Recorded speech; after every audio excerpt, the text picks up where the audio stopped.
ওনাদের একদম 16 কলা পূর্ণ হয়ে যাবে, তাই না বলেন? আমি সংসার থেকে চলে গেলে তো ওনার মেয়ের আর কোনো সমস্যাই রইলো না। পরের জন্য গর্ত খুলে সেই গর্তে নিজেই পড়ে ওনাদের অবস্থা হয়েছে এমন। আমার জন্য গর্ত করছিল, তাদের মেয়ে সংসার ছেড়ে চলে গেছে, বের করতে চাইছিল সতীনকে মেয়ে, কিন্তু এখন মেয়ে সংসার ছেড়ে চলে গেছে।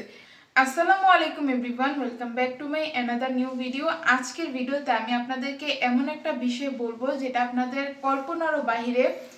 তো বিষয়টা শুরু হয়েছে আমার জিনের গল্প দিয়ে। বড় সতীন সংসার ছেড়ে চলে গেল, সেটাও আমার জিনের সমস্যার কারণে। কারণ সেই সময় জামাই আমার কাছে কাছে বেশি ছিল, আমাকে একটু টেক কেয়ার করছে, সব কিছু মিলিয়ে। তো বড় সতীনের সেটা সহ্য হয় না, এই জন্য চলে গেছে, যেটা আমি শুরু থেকেই বলছি।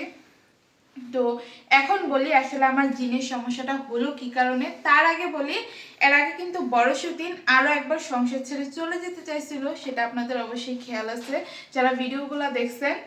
তো সেই টাইমে কিন্তু প্রচুর পরিমাণে পাগলামি করছে, সবাই মিলে ওকে মানে এত পরিমাণে বুঝেছি, এত পরিমাণে সাপোর্ট করছি যে না তুমি এ ধরনের সিদ্ধান্ত কেন নিছো, বাচ্চারা তো ব্যথা পাই। ও তখনের সমস্যাটা ছিল কি যে বাচ্চাদের অনেক বেশি সমস্যা হচ্ছে, বাচ্চারা বড়সড় ব্যথা পাচ্ছে, ওদের বড় ধরনের ক্ষতি হচ্ছে। আমার সাথে থেকে, আমার চোখের সামনে থেকে আমি হয়তো ওদেরকে অবহেলা করতেছি, ঠিকভাবে রাখতে পারতেছি না, এইসব কারণে হয়তো বা মানে বাচ্চারা ব্যথা পাইতেছে। তো আমি এই সংসারে থেকে লাভ কি, যদি আমার কারণে বাচ্চাদের সমস্যাই হয়, তো আমি সংসার ছেড়ে চলে যাই। তখন বড় সতীনের কথা ছিল এটা। তো আমরা বলছি যে বাচ্চারা ব্যথা পায়, কম বেশি সব বাচ্চারই ব্যথা পায়, আরো বড় ধরনের ক্ষতি হয় বাচ্চাদের। তো আলহামদুলিল্লাহ তোমার হাতে তো তেমন কিছু হয় নাই, আর এরকম একটু হতেই পারে, এটা তো মানে তোমার কোনো সমস্যা না, তাই না? তো তারপরও ও কোনোভাবেই বুঝে নাই। এত বোঝানোর পর একটা মানুষ না বুঝে কিভাবে থাকতে পারে? ও কি অবুঝ একটা বাচ্চা, যে বাচ্চাদেরকে আপনি যতই ঘেনা পেঁচাল করেন না কেন, যতই বুঝেন না কেন, বাচ্চারা ওই যে ওরা যেটা বলছে ওইটাই ঠিক, ওইটাই শুনতে হবে আপনাকে, মানে ও ঠিক ওই ধরনের আচরণই করে।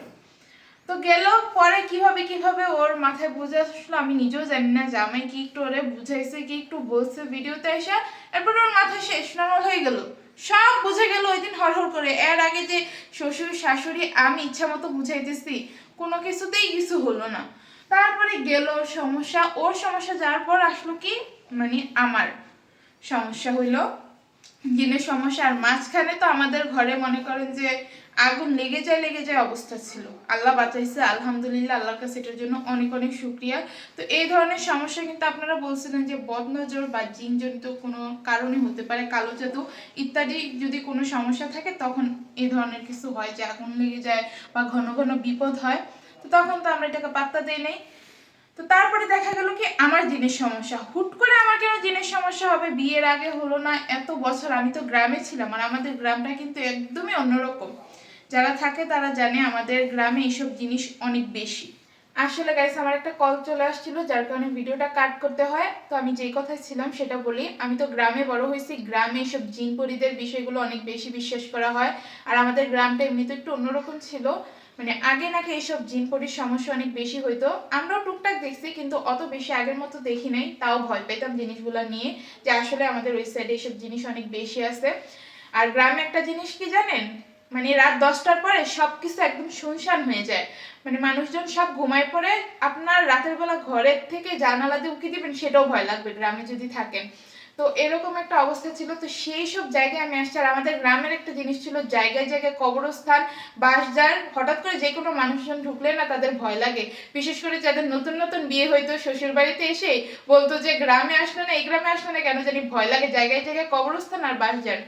তো আমি এরকম একটা পরিবেশ থেকে আসছি, কখনো আমার এই ধরনের কোনো সমস্যা হয় না বিয়ের আগে, আলহামদুলিল্লাহ, মাশাল্লাহ মাশাল্লাহ। এখন বিয়ের প্রায় 4 বছর আমার হয়ে গেছে, 4 বছর পরে এসে হুট করে নাকি আমার জিনের সমস্যা, এটা কোনো কথা? আর আমি মানে ঘর থেকেই বের হই না, আমি সারা দিন ঘরের মধ্যে থাকি। এক কথা থাকতো যে না আমি সারাদিন ড্যাং ড্যাং করে বেড়াই, চুল ছেড়ে সাজুগুজু করে শুধু রং ঢং করে বেড়াই, তাও করি না। আমি সারা দিন ঘরের মধ্যে কিছুই করি না, বাইরে যাই না। এখন কেন আমার জিনিস সমস্যা হবে? এটাকে আপনাদের কাছে সন্দেহজনক লাগে না এই যে এই কথাটা শোনার পরে? তো এখন আমার যা মনে হয়, বড় সতীনের মা, মানে মনে হয় না, আমি শিওর বড় সতীনের মা আসলে ওই যে বড় সতীন ডিভোর্সের কথা বলছিল না, তখন হয়তো বা বড় সতীনকে কালো জাদু করছিল যে ওনার মেয়েকে নিয়ে যাবে ওনারা, মেয়েকে সতীনের সংসারে রাখবে না, ইত্যাদি ইত্যাদি। কি ভেবে করছে তা তো আমি জানি না। এই কারণে হয়তো বা বড় সতীন হুট করে পাগলামি করছিল যে সংসার করবে না, জামাইকে ডিভোর্স দিয়ে দিবে, বাবার বাড়িতে সে যাবেই যাবে, যাই হয়ে যাক না কেন, এসব কারণে হয়তো বলছে। তো পরে কি কারণে কি মানে ঠিক হয়ে গেল আসলে আমি নিজেও জানি না। সবাই এত বোঝানোর পরও ওর মাথায় ঢুকলো না, পরে হুট করে নিজে কিভাবে শান্ত হয়ে গেল, এটা হয়তো আল্লাহর রহমত, এই কারণে তখন কিছু হয় নাই। তো ও ঠান্ডা হয়ে গেল। তারপরে তো আমাদের ঘরে কত সমস্যা হলোই মাঝখানে, আগুন লেগে যায় অবস্থা। তারপরে একটার পর একটা বাচ্চাদের সমস্যা হয়, আমাদের সমস্যা হয়। তো আপনারা অনেকেই কিন্তু বলছিলেন যে এই ধরনের সমস্যাগুলো বদনজর, কালো জাদু এইসবের কারণে হয়, জিনগত কোনো সমস্যা থাকলে। এখন তো আমি সেটার প্রমাণই পাচ্ছি যে আমাদেরকে কেউ কালো জাদু করছে, যার কারণে আমাদের দিনের পর দিন এই অবস্থা, সংসারে উন্নতি নেই। একটা উন্নতি করতে যাই মনে করেন যে 1 পা আগাইছি আরো 10 পা পিছিয়ে গেছি, এসব কি কারণে হবে? অবশ্যই কালো জাদু করছে, এই কারণে এইসব সমস্যা হচ্ছে। তারপরে গেল 12 দিনের মাথা ঠান্ডা হলো, এরপর আমার জিনের সমস্যা চলে আসলো। আর জিনের সমস্যা তো এত মানে খুবই বাজে অবস্থা আমার, মানে তখনই মনে হয় যে আমার জান বাইরে হয়ে গেল, এমন অবস্থা। কেউ বুকের মধ্যে আমার চাপ দিয়ে ধরে রাখছে, যে একটা বানমারা বলে আমাদের গ্রাম সাইডে, ওই রকম একটা ফিল হয়, যে তখনই হয়তো বা আমি মানে শেষ ওই জায়গাতেই। তো অবশ্যই সেটা কালো জাদুর কারণে আমার হইতেছে। তখন হয়তো ওনারা এটা ভাবছে যে মেয়েকে যেহেতু আনতে পারতেছে না, তাহলে মেয়ের সতীনকে এই সংসার থেকে বের করে দিই, যার কারণে হয়তো আমাকে এই সমস্যাগুলো করছে। কিন্তু এখন তো হিতে বিপরীত হয়ে গেছে, আমার দিনের সমস্যার কারণে জামাই আমাকে একটু বেশি টেক কেয়ার করছে, যখন দেখছে আমি অনেক বেশি অসুস্থ। তো এটা দেখে আবার তাদের মেয়ে সহ্য করতে পারে নাই, তাদের মেয়ে সহ্য করতে না পারে এখন তাদের মেয়ে সংসার ছেড়ে চলে গেছে। বের করতে চাইছিল সতীনকে মেয়ে, কিন্তু এখন মেয়ে সংসার ছেড়ে চলে গেছে। এটা কিছু হয়েছে বলেন তো? বিষয়টা আসলে আমার কাছে এখন হাসি লাগতেছে, যে মানে একটা কথা আছে না, যে পরের জন্য গর্ত খুলে সেই গর্তে নিজেই পড়ে, ওনাদের অবস্থা হয়েছে এমন। আমার জন্য গর্ত খুঁড়ছিল, সেই গর্তে এখন নিজেরাই পড়ে গেছে। এখন তো মেয়ে চলে গেছে, মেয়ে হয়তো বা পাগলামি করতেছে যে জামাইকে ছাড়া থাকতে পারবে না, জামাইকে অনেক ভালোবাসে। যেহেতু আমি আগেও বলছি যে আমার সতীন আর জামাইয়ের মধ্যে ভালোবাসাটা অন্যরকম, কোনোদিন আমি ওই রকমের আমার হাজবেন্ডের কাছ থেকে ভালোবাসা বা একটা যে অধিকার সেটা পাই নাই। ওদের মধ্যে ভালোবাসা বন্ডিং এতটাই বেশি ছিল। তো এখন যেহেতু সহ্য করতে পারে না, এই জন্য চলে গেছে। বাপ মায়েরা হয়তো আবার এসব কথা বলছে, এখন মা হয়তো বা ওই দিক থেকে আবার কোনো কালো জাদু করতেছে, না হলে ওকে আনতে যাবে এই মুহূর্তে আমার কেন আবার জিনিস সমস্যাটা বেড়ে যাবে? আর বেড়ে তো গেছে গেছে অতিরিক্ত, কেন হবে এগুলা? হয়তো বা চাইতেছে এখন ওনাদের মেয়েকে আনতে যাবে, এর মধ্যে যদি আমি চলে যাই তাহলে তো কোনো কথাই নেই, ওনাদের একদম ষোলকলা পূর্ণ হয়ে যাবে, তাই না বলেন? আমি সংসার থেকে চলে গেলে তো ওনার মেয়ের আর কোনো সমস্যাই রইলো না, ওনাদেরও কোনো সমস্যা রইলো না, মেয়ের সাথে সুন্দর কথা বলবে, সবকিছু করবে, আসবে যাবে। কিন্তু এখন তো আমার কারণে পারে না, যে মেয়ের সতীন আছে, মেয়ের সতীন গিয়ে আমরা দেখতে পারবো না, আমাদের কষ্ট লাগবে, সহ্য হবে না, এরকম কিছু হয়তো বা। তো এখন আমাকে বের করতে চায়, এই কারণে আমাকে কালো জাদু করে আবার জিনের সমস্যা করছে। জামাই তো এমনিতে এবার বিশ্বাস করতে চাইতেছে না, বলতেছে এটা নাটক নাটক, না হলে আমার বড় বউকে আনতে যাবো, তখনই কেন তোমার আবার জিনের সমস্যা হবে? তার মানে বুঝতে পারতেছেন প্যাচটা ঠিক কোন জায়গায়?